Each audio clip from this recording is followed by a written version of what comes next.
Esse é o Mundo em Revolução e nós vamos falar agora sobre a situação em Israel. Hoje, dia 11 de dezembro de 2024, são 1 da tarde aqui em Jerusalém, 8 da manhã no Rio de Janeiro, no momento que eu gravo esse vídeo. Eu estou gravando esse vídeo um pouco mais cedo do que de costume, porque eu vou fazer uma viagem hoje para o norte de Israel para ver como é que foram os ataques lá no norte de Israel. Também vou fazer uma live com o Rafael Guanabara daqui a pouco, então eu tive que gravar mais cedo um pouco o vídeo de hoje. Tá? Hoje tem pouca coisa de novidade aqui, vocês podem ver poucas ações aqui na faixa de Gaza, na Cisjordânia, no sul do Líbano e também na Síria.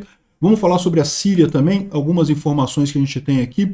Mas basicamente a grande questão agora é o futuro, o que vai acontecer a partir daqui, né? Vamos falar sobre esses e outros assuntos em detalhes. Essas notícias foram sugeridas por Velho Virgem, Capixaba Ancap e várias outras pessoas. Obrigado aí ao pessoal que sugeriu notícias lá no nosso site, no wrevolving.com. E obrigado a você que está assistindo o nosso vídeo. Se você gosta do nosso conteúdo, por favor, deixe o seu like e se inscreva aqui no canal, né? Pois bem, Israel fez nas últimas 48 horas, atacou 1.400 alvos na Síria, destruindo fábricas de armas químicas, mísseis, força aérea, marinha, sistemas antiaéreos, enfim, Israel realmente fez uma limpa na Síria, né? Por que essa necessidade? A gente já explicou. A questão é a incerteza sobre quem que vai assumir o poder na Síria e qual vai ser a intenção desse pessoal com relação a Israel, né?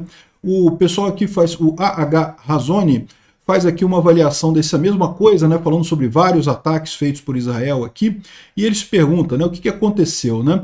Bom, por que Israel, quais são os interesses de Israel na Síria, né? Israel não tem interesse em conquistar a Síria, em território na Síria, nada disso. Qual é o interesse de Israel na Síria? E daí ele explica que o regime do Assad, ele estava sendo ajudado tanto pelo Irã quanto pelo Hezbollah e também pela Rússia, né? Ou seja, quando Israel atacou o Hezbollah, acabou quebrando as pernas do regime do Assad, e foi isso que levou à queda do Assad aqui. Por outro lado, as forças que tomaram o poder na Síria também não são simpáticas a Israel. O HTS e o SNA são proxies turcos, aliados com o Hamas, e são vistos como parte do movimento jihad internacional, né?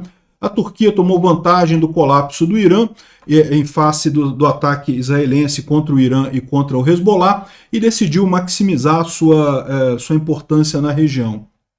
Então, Israel tem dois interesses. Primeiro, prevenir que o exército sírio mude de lado e se torne um proxy da Turquia. Ou seja, não interessa para Israel que a Síria caia nas mãos da Turquia também, porque nesse caso a Turquia também é contra Israel, aquele negócio todo, né? Não é tão radicalmente como o Irã, mas também é um adversário significativo. Prevenir a formação de uma força jihad ali na fronteira com as colinas de Golã. Então, ou seja, esses são os dois grandes objetivos de Israel na Síria nesse momento. E, bom, como é que isso está sendo feito? Como a gente viu, né, Israel destruiu sistematicamente um monte de ativos do exército sírio e também avançou ali no Monte Hermon e em várias outras regiões aqui para manter uma zona buffer ali naquela região, né? Israel não tem interesse em controlar território sírio, mas gostaria de ajudar as facções não beligerantes, como os drusos e os curdos, né? Os drusos é essa área em roxo aqui no território da Síria. Os drusos é essa área roxa aqui bem próximo da colina de Golã, de fato, e os curdos é essa área em amarelo aqui no leste da Síria, né? O restante a gente tem aqui em azul são os sunitas, né, os muçulmanos sunitas. Em verdinho claro, os muçulmanos xiitas, são bem poucos aqui. E tem os alauítas, né, que os alauítas é próximo ao Shia, mas não é propriamente Shia, eles têm uma visão totalmente diferente. Aliás, é muito interessante, eu estava vendo outro dia um vídeo sobre o que é a fé alauíte, né? E eles encaram que, na verdade, sempre que tem um profeta de Deus, Deus também está na Terra. Então, por exemplo, no caso do Jesus Cristo, que é o profeta, né, é visto como um profeta Issa, também pelos muçulmanos, né, o Jesus Cristo, havia, junto com o Issa, que era o profeta, havia o Deus, que era Peter, o São Pedro. São Pedro seria Deus na visão dos alauítas, né? E aí, em cada encarnação, também eles têm uma figura do lado do Moisés, né? O Moisés era o profeta, e Deus estava também do lado do Moisés. Eu não lembro quem é o nome da pessoa que eles colocam lá. E no caso do Mohammed, né, que é o profeta dos muçulmanos, seria o Ali, que seria o Deus. Ali é o cunhado do Mohammed, né? Justamente a figura que causou a distinção dos sunitas com os xiitas, lá na divisão, lá no início da coisa. Enfim, eu não estou dizendo que seja melhor ou pior do que qualquer religião, mas entenda que eles têm uma visão bem diferente sobre os muçulmanos, né? Tanto que muitos muçulmanos consideram os alauítas como hereges, né? Ou seja, não religiosos, não muçulmanos, né? Enfim, mas eles são mais próximos do Shia do que do Sunni, né? O que o Israel quer é justamente favorecer os drusos e os curdos para criar essa região de buffer. É isso que tem sido feito, né? Aqui, o Netanyahu falou, inclusive, dizendo que está procurando os curdos e os drusos, e o interesse de Israel é isso. Ele falou justamente que vai proteger os drusos e curdos lá na Síria, seria a maneira de conseguir esse tipo de coisa, né? O ideal para Israel seria alguma coisa desse tipo aqui, né? Se vai ser conseguido isso, a gente não sabe, mas seria realmente o ideal. Que a Síria tivesse uma espécie de, pelo menos, se não um Estado curdo e druso, pelo menos uma entidade autônoma nessa região, deixando aqui os xiitas ou alauítas nessa região, os sunitas com o centro da Síria e os curdos e drusos com essa região de interface aqui com Israel, com a Jordânia, com o Iraque. Isso aqui é o que seria o ideal, mas é difícil conseguir esse tipo de coisa, né? Vamos ver o que vai ser decidido mais adiante, né? É curioso também que o cara lá do Irã, né, o Ayatollah lá do Irã, disse que a queda do Assad foi planejada por Estados Unidos e Israel. Duas coisas aqui. É importante notar que isso não necessariamente é verdade. Esse pessoal muçulmano adora culpar Estados Unidos e Israel por absolutamente qualquer coisa. Então não seria impossível que eles culpassem Estados Unidos e Israel também pela queda do Assad.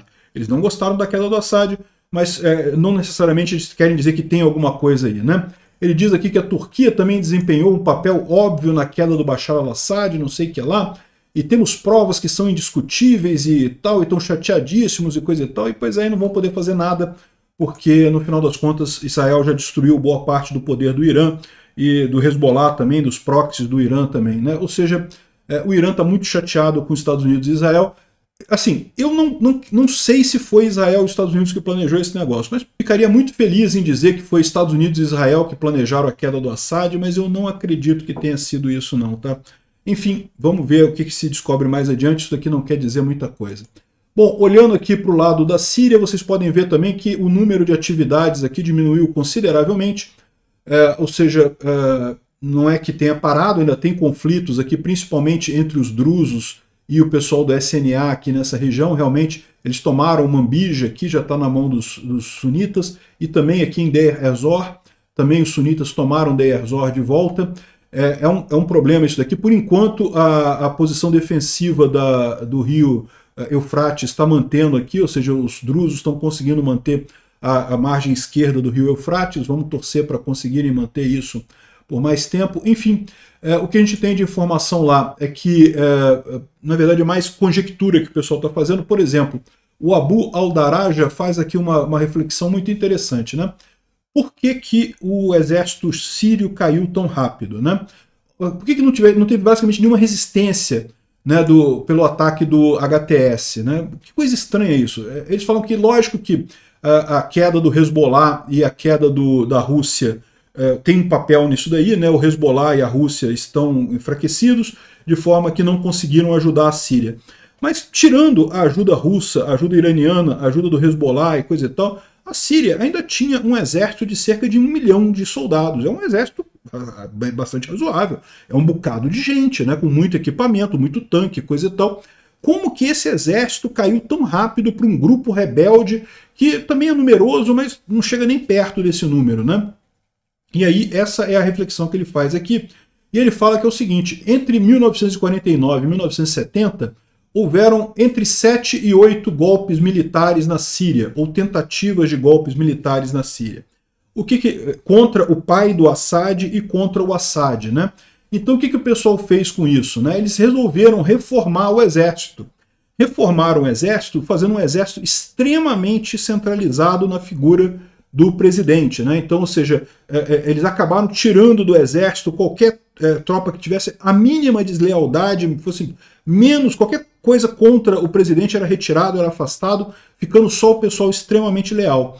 O resultado disso é que, lembra, o Bashar al-Assad, ele era alauíta, né?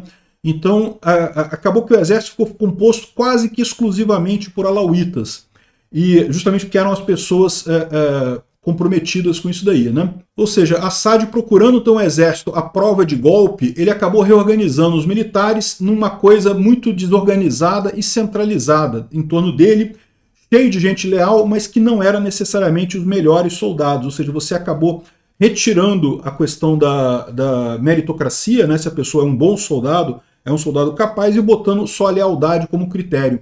Então ficou um exército muito centralizado e coisa e tal. Isso funcionou, de fato, ele passou a não ter mais golpes, né? Não teve mais nenhum golpe a partir de 1980, ou seja, criou um exército que eles estão descrevendo aqui como montado num tigre, ou seja, o Assad estava montado num tigre. Se ele descer do tigre, o tigre come ele. Não tem jeito, não tem como sobreviver a isso. Ele tinha que ficar galgando o tigre ali. Enquanto ele estava intocado nessa posição, a coisa foi bem. Mas o que começou a acontecer? O próprio exército do Assad não era bem-vindo nas cidades sírias. Por quê? Lembra? A maior parte das cidades sírias é sunita, ou então é drusa, ou então é curda. E os alauítas são só um pedacinho da Síria ali. Então qualquer lugar que tinha o exército com a população não ajudava o exército. A população ajudava os rebeldes. Isso é uma outra coisa que as pessoas costumam não ter a noção de quanto isso atrapalha um exército, né? O pessoal pode pensar assim que, caramba, o cara com arma ali, o que interessa se a população está a favor ou contra ele? Interessa pra caramba. A população denuncia, a população avisa o inimigo, a população faz um monte de coisa, não dá comida, não ajuda. Então é realmente muito ruim. Então isso que acabou gerando esse exército fraquíssimo, que no momento que o pessoal viu que não tinha mais os russos, não tinha mais os iranianos, não tinha mais o Hezbollah ajudando esse exército, que era só o exército sírio mesmo, a população se revoltou e derrubou o exército rapidamente. Não teve nenhuma maneira de conter isso daí, né? Essa é a explicação que ele dá para isso, eu acho bastante pertinente, acho bastante razoável, né? Bom, o pessoal fala agora que o Julani tem vários problemas, né? Porque ele não conseguiu controlar toda a parte, toda a Síria, tem algumas facções que estão brigando contra as facções, como é que ele vai resolver isso daí? Israel destruiu o que sobrou das forças aéreas, do resto que tinha lá do exército sírio, então ele está agora numa situação que ele não tem controle de fato sobre o país. Como é que se ele vai conseguir se manter no controle lá, a gente não sabe, né? É a grande questão aqui. O Instituto para o Estudo da Guerra fala sobre a transferência de poder que está sendo feita do governo Bashar al-Assad para o Julani. Então estão fazendo uma transição de poder, estão entregando os poderes para ele. Se ele vai conseguir manter esses poderes é outra história, né? Bom, aquela prisão de Sednaya, né, que é aquela prisão realmente terrível, que tiraram um monte de gente morta, o pessoal está comparando isso daqui com Auschwitz, né? Os porões estavam cheios de sapatos de prisioneiros de guerra que foram mortos por ali, aí vai jogando, o pessoal não quer expor para o mundo exterior, né, o que está acontecendo ali, vai jogando tudo no porão, acaba com É impressionante como é que essas tragédias, esses ditadores, acabam sempre convergindo em um monte de coisa, né? Bom, e uma notícia que eu acho positiva é que esse cara aqui foi pego, um dos açougueiros lá da Síria, foi pego, como é que é o nome do... Dizem que é o maior açougueiro da Síria, Amjad Youssef, ele foi pego pelas forças e será executado em breve, né? Outro cara também, esse daqui, o Talak Dakak, que é outro que também era um carcereiro dessas prisões da Síria, né? Repara que a justiça para ele vai chegar também, igual vai chegar para os russos em algum momento, vai chegar para todos os ditadores do mundo. O pessoal que é o Shor desses ditadores, né? O Shor, vocês sabem, é o policial da Polícia Federal que faz os mandos do Alexandre de Moraes no Brasil, né? Então esses cachorrinhos de ditadores, todos eles, depois quando chega a hora, eles recebem a justiça, vão receber a justiça, mas a gente espera uma justiça mais próxima da justiça dos nazistas, né, que teve o Tribunal de Nuremberg, tiveram direito a contraditório, ampla defesa e coisa e tal, acabaram condenados do mesmo jeito, mas sofreram a pena do mesmo jeito, mas tiveram direito ao devido processo legal, né? É o fim de toda ditadura, é assim. Lá na Síria está sendo um pouco mais brutal a coisa, mas não deixa de ser positivo também. Obrigado por assistir o vídeo até o final. Se gostou do conteúdo, não esqueça de deixar o seu like, isso ajuda o canal a crescer e a chegar para mais gente. Se não gostou, deixe o dislike e explique nos comentários como podemos melhorar.